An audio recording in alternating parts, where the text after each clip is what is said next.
అవనిగడ్డ నియోజకవర్గ స్థాయిలో మోపిదేవిలో నిర్వహించనున్న మినీ మహానాడుకు ముమ్మరంగా ఏర్పాట్లు జరుగుతున్నాయి.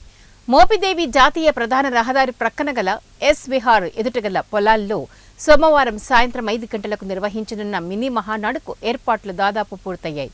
మోపిదేవి మండల తెలుగుదేశం పార్టీ నాయకుల ఆధ్వర్యంలో అవనిగడ్డ నియోజకవర్గ పార్టీ పరిశీలకులు కనపర్తి శ్రీనివాసరావు ఏర్పాట్లను స్వయంగా దగ్గరుండి పర్యవేక్షించారు. తెలుగుదేశం పార్టీ సీనియర్ నాయకులు రావి నాగేశ్వరరావు, మండల పార్టీ అధ్యక్షులు నడికుదుటి జనార్దన్ రావులు మినీ మహానాడుకు హాజరయ్యే తెలుగుదేశం పార్టీ శ్రేణుల కోసం ప్రత్యేక ఏర్పాట్లను చేశారు. మినీ మహానాడు సమావేశంతో పాటు ఎడ్ల పోటీలు, సాంస్కృతిక కార్యక్రమాలతో పాటు పలు కార్యక్రమాలను ఏర్పాటు చేసినట్లు కనపర్తి శ్రీనివాసరావు తెలియజేశారు.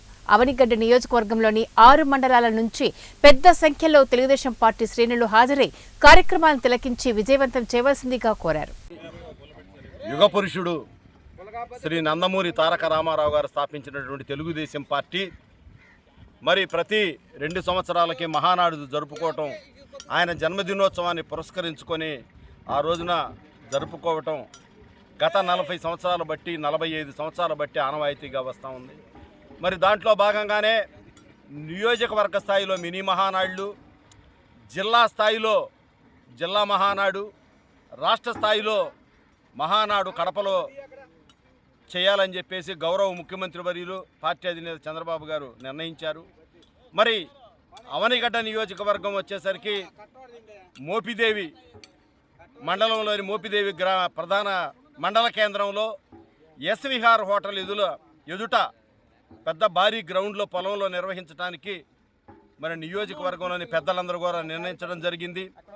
ఇప్పటికే చూస్తూ ఉన్నారు, చాలా కోలాహలంగా పనులు జరుగుతూ ఉన్నాయి.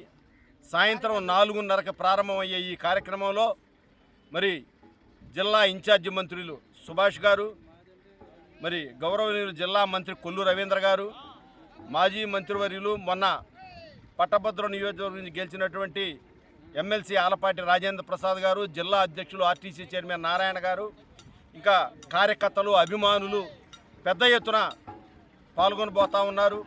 కాబట్టి ఈ కార్యక్రమానికి వచ్చి అందరూ జయప్రదం చేసి మనం ఎన్టీఆర్ గారికి ఘన నివాళులు అర్పించాలని చెప్పి ఈ సందర్భంగా తెలియజేస్తా ఉన్నాం.